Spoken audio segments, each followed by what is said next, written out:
Hello everyone, welcome to pharma Sansar. आज हम discuss करने वाले हैं 50 top most important multiple choice questions. अगर आप फार्मासिस्ट एग्जाम की प्रिपरेशन कर रहे हो तो बिल्कुल बहुत ज़्यादा हेल्पफुल होने वाले हैं। जितने ज़्यादा आप क्वेश्चन सॉल्व करते हो उतने ज़्यादा आपका कॉन्फिडेंस इंक्रीज होता है। तो आप रिस्पॉन्स भी जरूर करिएगा कमेंट सेक्शन में। अपना टेस्ट अभी से लगाएं, वीडियो के जैसे ही फर्स्ट क्वेश्चन स्टार्ट होता है अपना टेस्ट वहाँ से लगाएं और अपना एनालिसिस करें कितनी आपकी प्रिपरेशन हो चुकी है। तो यहाँ पर जो है एक इम्पोर्टेंट नोटिफिकेशन मुझे आपको यही देनी थी कि बहुत सारे एग्ज़ाम्स के लिए जो शेड्यूल जारी हो चुका है, परीक्षाओं के लिए काफ़ी नोटिफिकेशन आ चुकी हैं। तो अभी जो स्थगित की गई किए गए एग्ज़ाम थे, परीक्षाएं थी, उनके लिए नोटिफिकेशन आ चुकी है। तो आई थिंक जुलाई और अगस्त तक फार्मासिस्ट का एग्ज़ाम भी हेल्ड हो जाएगा। तो आइए शुरू करते हैं। First question is, according to Drug and Cosmetic Act, list of substance that should be sold by retail only on prescription of registered medical practitioner is given in which of the following schedule। तो ऐसे drugs जो आपके सिर्फ आपका registered जो medicinal practitioner है वो ही prescribe कर सकता है, ऐसी ड्रग्स आती हैं शेड्यूल एच के अंदर। शेड्यूल एच के अंदर ही ऐसी ड्रग्स होती हैं। Next question is which of the, तो इसके लिए जो है ऑप्शन नंबर ए राइट आंसर हो जाएगा। Next question, which of the following organism is the source of amphotericin.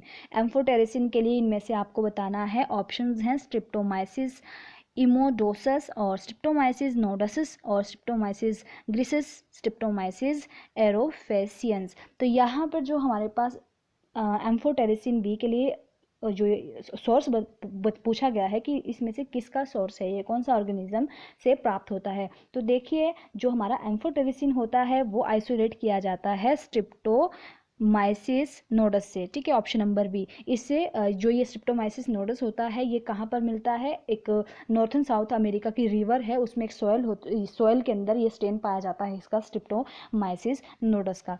तो यहाँ पर जो है ऑप्शन नंबर सेकंड इसके लिए बी राइट आंसर हो जाता है। Next question is which of the following drug produce gastric irritation after micronization. इनमें से कौन सी ड्रग माइक्रोनाइजेशन मतलब आपका गैस्ट्रिक इरिटेशन देती है जब इनका साइज बिल्कुल छोटा होता है। तो फिनोबार्बिटोन, टेट्रासाइक्लिन, इथ्रोमाइसिन और नाइट्रोफ्यूरेंटोइन। तो नाइट्रोफ्यूरेंटोइन ऑप्शन नंबर डी जो है इसके लिए सही जवाब हो जाता है। नाइट्रोफ्यूरेंटोइन क्या करता है, ये एक एंटीबैक्टीरियल ड्रग है जो आपके यूटीआई ब्लैडर इन्फेक्शंस जो होते हैं उसमें इस्तेमाल की जाती है। इसका जो ब्रांड से भी आती है, माइक्रोबिड के नाम से ही आती है, ये माइक्रोबिड के नाम से आती है। बहुत ज़्यादा छोटी होती है, छोटे पार्टिकल साइज़ होता है इनका, पार्टिकल साइज़। तो इनका मतलब 50 माइक्रोन से भी ज़्यादा छोटा होता है इनका पार्टिकल जो साइज़ होता है। तो यहाँ पर जो गैस्ट्रिक इरिटेशन करती है इनमें से है nitrofurantoin. Next question is adult dose of a drug is 150 mg पर केजी। क्वेश्चन है यहाँ पर आपके फॉर्मूला से पूछ लिया गया। देखिए डोज फॉर्मूला कैलकुलेट करने के लिए, and the drug is available as tablet of 2 mg strength, calculate the dose required for a boy of age 14 year and weight 35 kg। यहाँ पर आपको यहाँ पर जो है मैं क्लार्क फार्मूला से अगर निकालती हूँ, क्लार्क फार्मूला का इस्तेमाल होगा इसमें, जिसमें कि आपका एज इन आपका वेट वाला, जिसमें आपका वेट दिया होगा। वेट यहाँ पर दिया है 35 और यहाँ पर 35/70, यहाँ पर होता है weight by 70 multiply by adult dose. Adult dose यहाँ पर दी हुई है 150, ठीक है, 150 kg। यहाँ पर ये आपका ये बनता है 75 जो है इसका सही आंसर आ जाता है। तो approximate 75 is 74.9 mg is 75 mg जो है यहाँ पर डोज इसके लिए कैलकुलेट हो जाती है। Next question is which of the following dopaminergic agonist use in the treatment of Parkinson. यहाँ पर आपको बताना है डोपामिनर्जिक एगोनिस्ट जो कि पार्किंसन में भी इस्तेमाल की जाती है। तो यहाँ पर 4 ऑप्शन हैं, लीवोडोपा, कार्बिडोपा, मिट्राजापिन और रोपिनारोल। तो डोपामिनर्जिक एगोनिस्ट 4 हैं, जैसे कि आपका प्रामिपॉक्सिल हो गया, रोपिनारोल हो गया, रोटिगोलिन हो गया और एपोमॉर्फिन हो गए। ठीक है, लेकिन यहाँ पर जो है 4 में से सिर्फ एक ही काउंट होने में आ रही है, ऑप्शन नंबर डी रोपिनिरोल। तो ऑप्शन नंबर डी इसके लिए सही हो जाता है।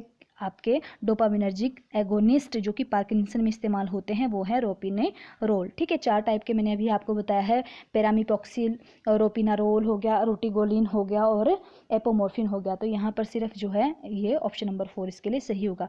What is the principle involve in the VDRL test? Next question यहाँ पर है, तो एग्लूनेटेशन हो गया, प्रेसिपिटेशन हो गया, फ्लोकुलेशन या फिर ऑप्सोनाइजेशन।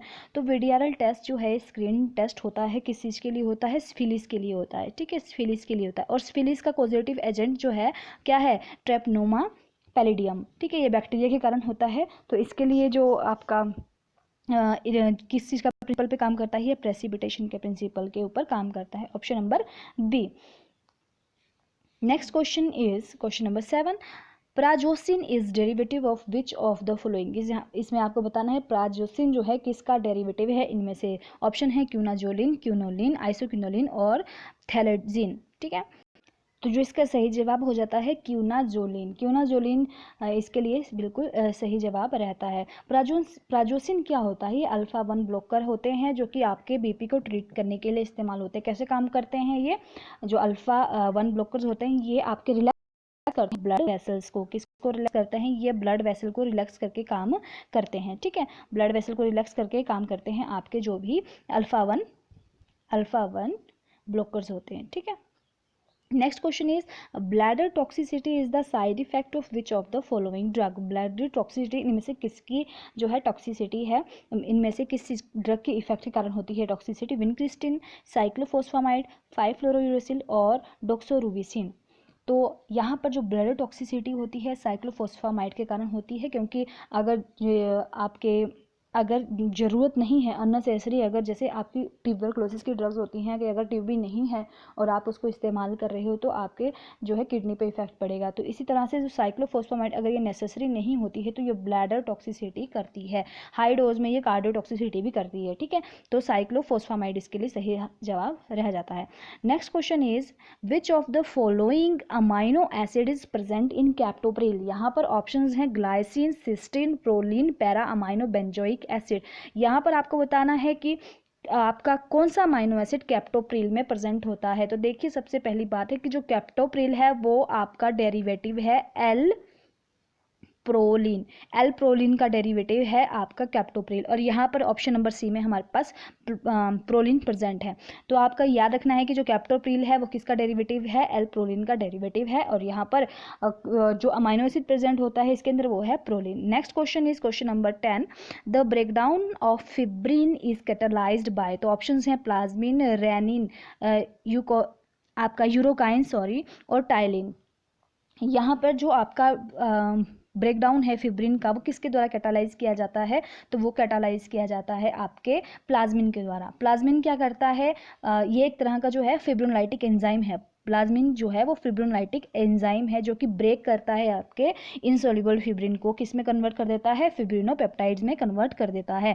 क्या है ये आपका जो है प्लाज्मिन फिब्रिनोलाइटिक एंजाइम है जो ये आपका इनसॉल्युबल फिब्रिन होता है उसकी ब्रेकडाउन कर देता है। ठीक है, कि इसमें फिब्रिनोपेप्टाइड में ब्रेकडाउन कर देता है। तो इसके लिए option number A that plasmin जो है वो कैटालाइज करता है। ठीक है, ब्रेकडाउन ऑफ फिब्रिन की। नेक्स्ट क्वेश्चन है which of the following antacid produce constipation? इनमें से कौन सा एंटासिड कॉन्स्टिपेशन कोज करता है? तो एंटासिड के बारे में आपको पता होगा कि एंटासिड आपके पास अगर आ रहा है तो कॉम्बिनेशन में मैग्नीशियम हाइड्रोक्साइड और एल्युमिनियम हाइड्रोक्साइड की फॉर्म में आता है। ये क्यों होता है? क्योंकि एक देता है आपको कॉन्स्टिपेशन और एक देता है आपको लैक्सेटिव एक्शन, एक कॉन्स्टिपेटिव एक्शन देता है। एक तो वाटर के कंटेंट को इंक्रीज कर देता है और एक ज़्यादा कॉन्स्टिपेट कर देता है, उसको स्टूल को हार्ड कर देता है। तो इसीलिए हम जो है बैलेंस मात्रा में आपका जो एंटासिड बनाया जाता है, ताकि अगर थोड़ा मैग्नीशियम भी डाला जाएगा, थोड़ा एल्युमिनियम भी डाला जाएगा, जिसके कारण जो है ना ही कॉन्स्टिपेशन होएगी ना ही डायसेंट्री लग जाएगी। ठीक है, तो यहाँ पर जो इसका सही जवाब होता है option number D aluminium hydroxide gel. ठीक है, ये क्या करता है? कॉन्स्टिपेटिंग आपका एक्शन शो करता है। Next question is lecithin is incorporated in shampoo is? तो लेसिथिलीन किस के लिए इस्तेमाल किया जाता है? क्या कंडीशनिंग के लिए, क्लैरिफाइंग के लिए, ओपेसिफाइंग के लिए, पीएच एडजस्टमेंट के लिए? नहीं, ओपेसिफाइंग होता है वाइटनिंग करना, और हमारे पास जो लेसिथिलीन होता है ये कंडीशन का काम करता है। लेसिथिलीन जो है मॉइस्चराइजिंग का काम करता है, हेयर्स को कंडीशनिंग करने का काम करता है। तो ऑप्शन नंबर ए इसके लिए बिल्कुल राइट रहेगा। तो दोस्तों यहाँ पर अभी हमारे पास बहुत सारे क्वेश्चन हैं, 50 क्वेश्चन कवर करने हैं। वीडियो में बने रहे इंटरेस्ट के साथ, बहुत इंटरेस्टिंग क्वेश्चन हैं और आई होप कि आपके जो है मैक्सिमम क्वेश्चन बिल्कुल सही होने वाले हैं यहाँ पर, क्योंकि बहुत आसान क्वेश्चन हैं। विच of the following anti hypertensive drug used in the treatment of alopecia. हम इतने दिन से बस अल्फा 1 ब्लॉकर, बीटा ब्लॉकर्स इन्हीं पे बात कर रहे हैं। आपको पता है हाइपरटेंसिव की ड्रग्स चल रही हैं, पार्किंसन की ड्रग्स आ रही हैं, तो इंपॉर्टेंट आपको यहाँ से पता लग जाएगा कि कौन से क्लासिफिकेशन आपको पढ़ने की ज़्यादा जरूरत है। एंटी हाइपरटेंसिव ड्रग्स बतानी है जो कि एलोपेशिया में इस्तेमाल होती है। मिनॉक्सिडिल, डायजॉक्साइड, रेजरपिन और हाइड्रालाजीन। यहाँ पर आपको एलोपेशिया अगर पता है, गंजापन होता है। एलोपेशिया का मतलब कि गंजापन, बाल कहीं से पैचेस उड़ ही जाना है बाल, ठीक है। तो हमारे लोकल भाषा में बोलते हैं कि कीड़ा लग गया है आपके सिर में, ठीक है, वहाँ से गंजापन आ जाता है। तो इसके लिए अभी तक जो है एक ही ड्रग है, वो है मिनॉक्सिडिल। मिनॉक्सिडिल जो है ऐसी ड्रग है जो एलोपेशिया में इस्तेमाल की जा रही है, गंजेपन के लिए इस्तेमाल की जा रही है। नेक्स्ट क्वेश्चन इज, तो इसके लिए आपका जो है बिल्कुल ऑप्शन नंबर ए सही हो जाता है। What is the use of infusion of Tulsi leave. Tulsi leave का यहाँ पर आपके पास है इंसेक्टिसाइडल, स्पाज्मोलाइटिक, स्टोमेकिक और स्टिमुलेंट। हम तुलसी का इस्तेमाल करते, पेट दर्द होता है थोड़ा बहुत, हम तुलसी चाय में डाल देते हैं, ये होती है हमारे पास option number C, stomachic. Next question is, which of the following method is suitable for the sterilization of bone and tissue transplant. यहाँ पर ऑप्शंस हैं ionization radiation, gaseous radiation, dry heat sterilization, moist heat sterilization. तो यहाँ पर जो आपके bone और tissue transplant sterilization method जो है वो आपका किया जाता है ionization radiation method, gamma radiation से जो है मतलब इसके लिए कॉमन स्टरलाइजेशन टेक्निक है सिर्फ एक, जो है gamma radiation. Next question is, what is the location of chlorine in chloroquine. तो क्लोरक्विन में जो क्लोरीन की पोजीशन होती है वो 7th पोजीशन पे होती है, तो इसका जो सही जवाब रहता है वो है option number D. Next question is, the allergic reaction caused by tetracycline is. तो यहाँ पर है डिक्रीज इन बीपी, डर्मेटाइटिस, अर्टिकारिया और ल्यूकोपिनिया। तो जो हमारे पास एलर्जिक रिएक्शन है आपकी टेट्रासाइक्लिन के लिए बहुत सारे स्ट्रिक्ट इंस्ट्रक्शंस रहती हैं, इसको विदाउट प्रिस्क्रिप्शन भी नहीं लेना चाहिए, डॉक्टर की विदाउट प्रिस्क्रिप्शन इसको खा नहीं सकते। दूसरी बात है टेट्रासाइक्लिन जो है स्किन रैश, इचिंग, लेजन, उस पर आपके सोर्सनेस हो जाते हैं, ठीक है। हार्ट बीट इंक्रीज हो जाती है, मतलब इनइक्वल हार्ट बीट भी हो जाती है इसको लेने से। तो इसके साइड इफेक्ट सारे मोस्टली इसके साइड इफेक्ट स्किन पे आते हैं, तो इसका जो सही जवाब रहता है वो है आपका dermatitis. Next question, 1 nanometer is equal to, यहाँ पर ऑप्शंस हैं, ये 10 नहीं है, 10 रेज़ द पावर -10 है, 10 raise the power -7, 10 raise the power 4 और 10 रेज़ द पावर -8, ठीक है। तो यहाँ पर जो आपके 1 नैनोमीटर वो इक्वल होता है 1 × 10 रेज़ द पावर -7 सेंटीमीटर, ठीक है, ये आपको याद रखना है। Next question is, murexide test is for, यहाँ पर किस चीज़ के लिए किया जाता है ये पूछा गया है। pyrimidine alkaloid, purine alkaloid, quinazoline alkaloid, steroidal alkaloid. तो यहाँ पर जो इसके लिए जो म्यूरिक साइड टेस्ट होता है वो किसके लिए किया जाता है, यहाँ आपको बताना है। तो म्यूरिक साइड टेस्ट जो है वो प्यूरिन डेरिवेटिव कैफीन के लिए इस्तेमाल किया जाता है, ठीक है। तो यहाँ पर ये अल्कलॉइड जो है मतलब पिंक कलर आता है इसमें। तो यहाँ पर ऑप्शंस में है आपका प्यूरिन अल्कलॉइड, तो बिल्कुल सही होगा इसके लिए option number B, purine alkaloids के लिए इस्तेमाल किया जाता है। मतलब अगर अल्कलॉइड इसमें प्रेजेंट होता है तो ये पिंक कलर का अपना रिजल्ट शो करता है, ठीक है।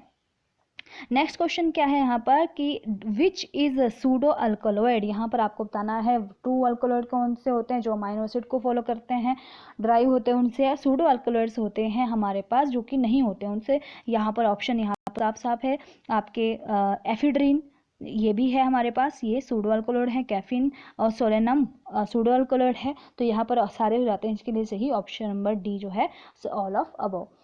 Next question is, gelatin is used as. Gelatin को किस तरह से इस्तेमाल किया जाता है, sweetener, CNS stimulant, bitter, emetic. तो यहाँ पर जो जेलाटिन होते हैं उसको इस्तेमाल किया जाता है एज अ बिटर। यहाँ पर जो है हमारे क्वेश्चन नंबर 15 और क्वेश्चन नंबर 16 जो है ये स्किप हो गए थे, तो हम इनको रिवर्स में जा करके थोड़ा इनको हम देख लेते हैं। ये क्या थे कि विच of the following is the active metabolite of quinidine, के यहाँ पर एक्टिव मेटाबोलाइट बताने हैं। 3 hydroxy quinidine, 3 hydroxy quinine, 2 hydroxy quinidine या फिर 2 हाइड्रोक्सी क्यूनिन सॉरी। तो यहाँ पर जो है जो इसके क्यूनिडीन के एक्टिव मेटाबोलाइट हैं वो 2 हैं। कौन कौन सी? 2 क्यूनिडीन और आपके 3 हाइड्रोक्सी क्यूनिडीन। तो यहाँ पर जो है 2 क्यूनिडीन नहीं है, सिर्फ एक ऑप्शन है यहाँ पर जो फर्स्ट में है 3 हाइड्रोक्सी क्यूनिडीन। तो इसका जो, क्योंकि इसके एक्टिव मेटाबोलाइट क्यूनिडीन के 2 ही हैं, 2 क्यूनिडीन और 3 हाइड्रोक्सी क्यूनिडीन। तो यहाँ पर ऑप्शन नंबर ए जो है इसके लिए बिल्कुल सही जवाब रहता है।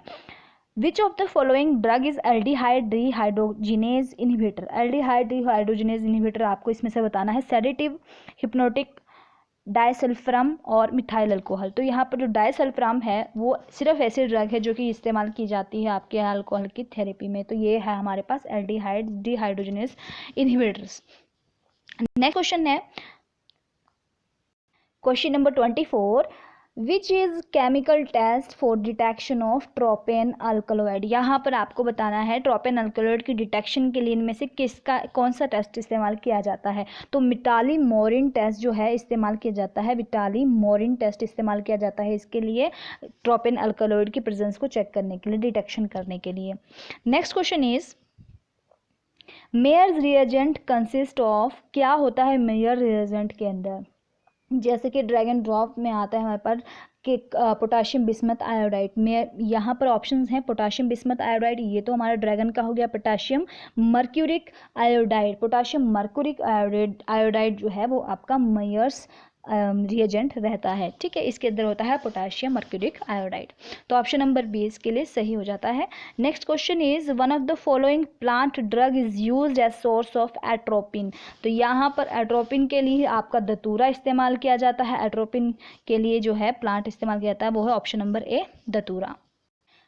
Tobacco powder, apart from used in smoking, is at closed by Google used as, तो किसके तरह किसके इसके क्लोज कौन सा है कि किसके लिए इस्तेमाल किया जा सकता है? Insecticide, anti microbial, anti histaminic या फिर एंटी फंगल। तो जो टबाकू पाउडर है स्मोकिंग के अलावा जो इंसेक्टिसाइड में ये हेल्प करता है, ठीक है। तो ऑप्शन नंबर ए इसके लिए सही जवाब होता है।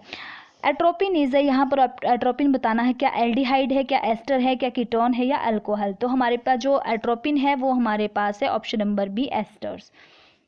Next question, vapour pressure of propellant for aerosol are calculated from, किसके द्वारा कैलकुलेट किया जाता है प्रोपेलेंट का वेपर प्रेशर? तो यहाँ पर ऑप्शंस हैं Boyle's law, fix law, Stokes law या फिर डाल्टन्स लॉ। तो यहाँ पर जो है बॉयल्स लॉ जो होता है रॉबर्ट बॉयल ने दिया था, इसमें इसने बोला कि जो आपका प्रेशर होता है, जितने भी आपकी गैस की क्वांटिटी है वो आपके इन्वर्सली प्रोपोर्शनल होगा उसकी वॉल्यूम के। फिक्स लॉ बोलता है, फिक्स लॉ डिफ्यूजन के लिए होता है, ठीक है, ये लॉ ऑफ डिफ्यूजन पे बेस करता है। और स्टोक्स लॉ हमारा होता है विस्कोसिटी, फ्लूइड की विस्कोसिटी को कैलकुलेट करने के लिए स्टोक्स लॉ इस्तेमाल किया जाता है। डाल्टन लॉ और या फिर इसको अगर यहाँ पर ऑप्शन रोल्स लॉ होता है तो रोल्स लॉ और डाल्टन लॉ दोनों थोड़े सिमिलर हैं। जो हमारे पास डाल्टन्स लॉ होता है ये भी कहता है कि जितना भी आपका प्रोपेलेंट के अंदर गैस होगा उसके जितने भी कंपोनेंट होंगे छोटे छोटे, जितनी भी और उसमें एडिशन होंगे, मतलब जितने मिक्सचर ऑफ गैसेस होंगी वो इंडिविजुअल गैस के वेपर गैसेस के मतलब जितनी भी एडिशन में गैसेस होंगी उनके टोटल जितना उनका सम होगा उनके पार्शियल वेपर प्रेशर के इक्वल होगा। मतलब कहने का है कि जो आपका वेपर प्रेशर होगा मिक्सचर का, प्रोपेलेंट की जितनी भी मिक्सचर गैसेस हैं, ठीक है, उनका सिंपली सम होगा उनके पार्शियल वेपर प्रेशर के इक्वल, ठीक है। तो यहाँ पर जो है इसके लिए सही जवाब हो जाता है वो है Dalton's law. Next question is sedimentation rate of suspension studied by Boyle's law, fix law, Stokes law या फिर डाल्टन्स लॉ। सेडिमेंटेशन यहाँ पर आपको बतानी है कि सस्पेंशन की वो किसके द्वारा स्टडी की जाती है। तो बिल्कुल ये स्टोक्स लॉ के लिए, स्टोक्स लॉ के द्वारा मतलब स्टडी की जाती है। स्टोक्स लॉ क्या कहता है, ये विस्कोसिटी की कैलकुलेट करने के लिए, फ्लूइड की विस्कोसिटी की कैलकुलेट करने के लिए इस्तेमाल किया जाता है। तो सेडिमेंटेशन रेट सस्पेंशन का वो स्टडी किया जाता है स्टोक्स लॉ से, option number C. Multi point viscometer that is use to determine viscosity, कौन सा होगा इसमें से? Ostwald, capillary, falling ball viscometer, cup and bob viscometer. तो यहाँ पर जो मल्टी पॉइंट विस्कोमीटर होगा वो है कप एंड बॉब। कप जो है वो रोटेट करता है और जो विस्कस होता है, लिक्विड जो भी होता है, वो ड्रैग करता है बॉब के अंदर, बॉब के ऊपर, ठीक है। तो यहाँ पर कप और बॉब जो है मल्टी पॉइंट विस्कोमीटर होते हैं। To study the stress and rate of shear, the phenomena of converting gel to sol is known as। बहुत इंपॉर्टेंट क्वेश्चन है, जीपैट में भी पूछा जाता है ये क्वेश्चन।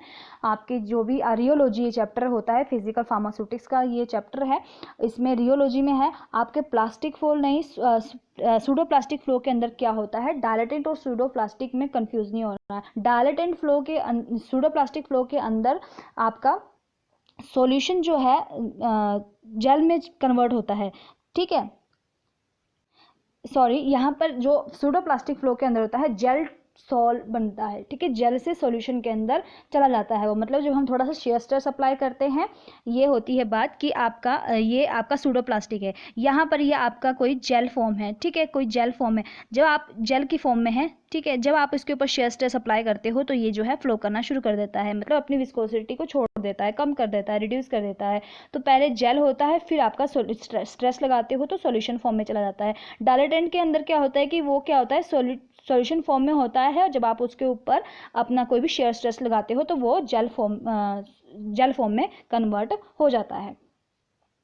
तो यहाँ पर जो है इसका सही जवाब है वो है आपका सूडोप्लास्टिक फ्लो। सूडोप्लास्टिक फ्लो के अंदर जब हम शेयर स्ट्रेस अप्लाई करते हैं जेल के ऊपर तो वो अपनी कंसिस्टेंसी को, विस्कोसिटी को लूज कर देता है और सॉल्यूशन की फॉर्म में आ जाता है। Next question is exotoxins are, यहाँ पर एक्सोटॉक्सिन्स क्या है? पायरोजन्स हैं, are water soluble and can pass through proteinaceous layers, are lipopolysaccharides, polysaccharide proteins होते हैं, are much less toxic in to endotoxin. तो ये बिल्कुल नहीं, जो एक्सोटॉक्सिन होते हैं वो एंडोटॉक्सिन जैसे ही होते हैं, एंडोटॉक्सिन के जितने ही हार्मफुल होते हैं। एक्सोटॉक्सिन जो होते हैं वो वाटर, जो आपके सोल्यूबल प्रोटीन्स होते हैं, आपके बैक्टीरिया से सिक्रीट होते हैं, ठीक है। जो आपके एक्सोटॉक्सिन्स होते हैं ये सोल्यूबल प्रोटीन्स होते हैं, सोल्यूबल यहाँ पर लिखा गया है, और ये आपके बैक्टीरिया से सिक्रीट होते हैं। तो ऑप्शन नंबर 20 के लिए बिल्कुल सही रहता है। नेक्स्ट क्वेश्चन, सिट्रीमाइड, ये सिट्रीमाइड किस तरह का केटाइनिक है, एनाइनिक है, नॉन आयनिक है, या फिर एम्फोफिलिक सरफेक्टेंट है? यहाँ पर जो सिट्रीमाइड है वो आपके इंसेक्टिसाइड भी बोलते हैं इसको, ये क्लींजर भी होते हैं, इंसेक्टिसाइड भी बोलते हैं इनको, ठीक है। और ये आपका एक केटाइनिक सरफेक्टेंट है, मतलब केटाइनिक मतलब इसके ऊपर पॉजिटिव चार्ज होता होगा, ठीक है। Next question is smallest size of capsule most widely used in. तो यहाँ पर देखिए स्मॉलेस्ट साइज, सबसे बड़े साइज को तो 000 होते हैं, फिर 0, फिर 20, फिर 0, फिर 1, 2, 3, 4 और 5, ठीक है। तो स्मॉलेस्ट साइज का होता है वो सबसे छोटा होता है, ठीक है, सबसे छोटा साइज का होता है। तो यहाँ पर 5 जो है ऑप्शन नंबर 20 के लिए सही रहता है। Homogeneous series in hydrocarbons are determined by. तो होमोजीनस सीरीज जो है किसके द्वारा डिटरमाइन की जाती है? तो जो ये होमोलोगस सीरीज होती है ये आपके हाइड्रोकार्बन की फैमिली होती है, सिमिलर केमिकल प्रॉपर्टीज रहती हैं इनकी, तो ये आपके डिटरमाइन किए जाते हैं आरएफ वैल्यू के द्वारा। आरएफ वैल्यू होती है रिटेंशन फैक्टर, ठीक है। नेक्स्ट क्वेश्चन है iron content of gelatin used for preparation of soft capsule. Gelatin capsule जो होते हैं should not be more than, कितने जैसे ज़्यादा नहीं होने चाहिए? तो 15 आरपीएम से ज़्यादा, 15 पीपीएम से ज़्यादा, पार्ट पर मिलियन पार्ट्स ज़्यादा नहीं होने चाहिए, क्योंकि ऑलवेज जो आयरन जो होता है वो हमेशा प्रेजेंट होता है हमारे पास, रो जेलाटिन के अंदर प्रेजेंट होता है। लेकिन अगर ये जो है इससे ज़्यादा अगर होता है तो ये क्या करता है, ये रिएक्शन कर जाता है इस कलर के साथ, ठीक है, रिएक्ट कर जाता है ये। सो इसका जो सही जवाब है option number A. Which of the following anti hypertensive drug act as MAO inhibitor. तो यहाँ पर हम कल से पिछली वीडियो में भी हमने डिस्कस किए हैं माओ इनहिबिटर। तो यहाँ पर ट्रेनिसाइक्लोप्रोम जो है वो आपका माओ इनहिबिटर है, एंटी हाइपरटेंसिव है, जो कि एज ए माओ इनहिबिटर काम करता है। Which of the following disease susceptibility can be determined by शिक टेस्ट। तो शिक टेस्ट के लिए हम बहुत बार पढ़ चुके हैं। शिक डिप, ठीक है, डिप्थीरिया के लिए इस्तेमाल किया जाता है। Monoamino oxidase located in which of the following mitochondria. तो यहाँ पर किस में प्रेजेंट होता है माइटोकॉन्ड्रिया, आर प्लाज्मा और इंटेस्टाइन। देखिए मोनो अमाइनो ऑक्सीडेज की लोकेशन पूछी है। मोनो अमाइनो ऑक्सीडेज जो है आपका माओ जिसको बोलते हैं, ये आपकी एंजाइम्स की फैमिली के मतलब मोनोमाइनो ऑक्सीडेज ये एक एंजाइम है, एंजाइम की फैमिली है। ये ऑक्सीडेशन करता है, हमारे पास मोनोमर्स की ऑक्सीडेशन करता है। और ये कहाँ पर पाया जाता है, आउटर मेम्ब्रेन, जो आउटर मेम्ब्रेन होती है माइटोकॉन्ड्रिया की सेल के, उसमें पाया जाता है। तो यहाँ पर जो है यही पूछा है कि मोनो अमाइनो ऑक्सीडेज कहाँ पाया जाता है, तो ये सेल के आउटर मेम्ब्रेन में पाया जाता है माइटोकॉन्ड्रिया के, ठीक है। माइटोकॉन्ड्रिया के जो आपका माइटोकॉन्ड्रिया होता है सेल के अंदर, उसके आउटर मेम्ब्रेन में ये पाया जाता है। तो ऑप्शन नंबर ए इसके लिए बिल्कुल राइट होगा। विच of the following is an example of natural emulsifying agent of animal origin. तो यहाँ पर ऑप्शन है अगार, अकेशिया, कॉन्ड्रस और जेलाटिन। यहाँ पर आपसे पूछा है, ये तो मरीन का है, आपसे पूछा गया है एनिमल ओरिजिन, तो यहाँ पर जेलाटिन जो है वो सही जवाब है। Which of the following are identified by using borax test. Borax test से हम क्या, सेपोनिन, बार्बालोइन, डिजिटॉक्सिन या जेलाटिन। तो जो बोरेक्स टेस्ट होता है अलो के लिए किया जाता है, अलो बार्बालिन, ठीक है, बार्बालोइन। तो यहाँ पर ऑप्शंस हैं, ऑप्शन नंबर 20 के लिए सही जवाब रहता है। What is the full form of ICH। ICH की फुल फॉर्म बतानी है, international council of hormone, Indian conference of harmonisation, international conference of harmonisation या फिर इंटरनेशनल कॉन्फ्रेंस ऑफ ह्यूमैनिटी। तो जो हमारे पास ICH है वो होता है option number C, international conference of harmonization. बहुत इंपॉर्टेंट है, ये बहुत बार पूछा गया है क्वेश्चन, रिपीटेड क्वेश्चन है ये। What is the weight of rectus Postgre. Rectus Postgre का वेट जो रहता है ऑप्शन नंबर बी 2 ग्राम रहता है, बहुत कम वेट होता है रेक्टस पोस्ट्रीज का। इसमें जो इन्फेंट के लिए जो रेक्टस पोस्ट्री इस्तेमाल की जाती है उनका 1 ग्राम वेट रहता है, ठीक है। Next question is amber fluted bottles are you pack. वैसे तो ये आपके अगर सिंपल फ्लूटेड बॉटल्स होते तो आपके लिंक्टसिस लिनीमेंट्स के लिए इस्तेमाल किए जाते हैं, लेकिन अम्बर फ्लूटेड यहाँ पर पूछा है, ये ऑप्शन डी माउथ वॉशेस के लिए इस्तेमाल किए जाते हैं। Next question, which of the following does not contain mitochondria. इनमें से माइटोकॉन्ड्रिया किसके अंदर नहीं होता, बिल्कुल क्लियर आपके पास है, यहाँ पर आप बिल्कुल एकदम से इसको दे सकते हो आंसर। यहाँ ऑप्शन है आपके फ्लैटन फंगी, बैक्टीरिया, प्रोटोजोआ या फिर ईस्ट। तो जो बैक्टीरिया होते हैं, बैक्टीरिया के पास नहीं होता है आपके माइटोकॉन्ड्रिया नहीं प्रेजेंट होता है, क्योंकि इसके पास जो ऑर्गेनेल्स होती हैं वो नहीं होती हैं, मेम्ब्रेन बाउंड ऑर्गेनेल्स इसके पास नहीं होती हैं, ये सिर्फ यूकारियोट्स के अंदर होती हैं। इसके पास माइटोकॉन्ड्रिया नहीं होता, इसके पास क्लोरोप्लास्ट नहीं होता। तो ऑप्शन नंबर बी जो है बैक्टीरिया इसके लिए राइट है। Which of the following is mechanism of ranitidine. Ranitidine का मैकेनिज्म क्या है, इनमें से प्रोस्टाग्लैंडिन रिलीज करता है, स्टिमुलेट करता है गैस्ट्रिन रिलीज को, स्टिमुलेट हिस्टामिन रिलीज या फिर इनहिबिट गैस्ट्रिक एसिड सिक्रीशन। तो ऑप्शन नंबर डी ये क्या करता है, इनहिबिट करता है गैस्ट्रिक एसिड सिक्रीशन। इसके अंदर ये क्लास के अंदर ये आती है। Which of the following is not related to ICH guideline. ICH guideline जो है क्या नहीं करती है इनमें से, तो ये क्या करती नहीं है, ये क्वालिटी चेक करती हैं, एफिकेसी भी देखती हैं, ड्रग की पोटेंसी भी देखती है, लेकिन ये कॉस्ट को जो है नहीं करती। तो next question is which of the following is side effect of cimetidine. Cimetidine का यहाँ पर साइड इफेक्ट क्या है, diarrhoea, constipation, inhibition of hepatic enzyme और इनमें से कोई नहीं। तो जो हमारे पास सिमेटोडिन है इसका जो साइड इफेक्ट रहता है वो इनहिबिट करता है हेपेटिक एंजाइम को। ज़्यादा आप जब ले लेते हो ड्रग्स, ये क्या करता है, सिमेटोडिन हेपेटिक एंजाइम को इनहिबिट करना शुरू कर देता है। इसमें से विच of the following ion involve in spores formation. Spore formation में कौन सा आयन जो है हेल्प करता है, तो वो है कैल्शियम आयन, ठीक है। कैल्शियम आयन जो है स्पोर्स फॉर्मेशन में हेल्प करता है। तो वीडियो को लाइक शेयर सब्सक्राइब जरूर करें और नेक्स्ट वीडियो के लिए इंतजार करें, जल्द ही वीडियो पोस्ट होएगा। अपना एनालिसिस जितना किया है, जितने काफ़ी क्वेश्चन करेक्ट होते हैं कमेंट सेक्शन में जरूर बताएं। Thanks for watching, keep learning, keep shining guys.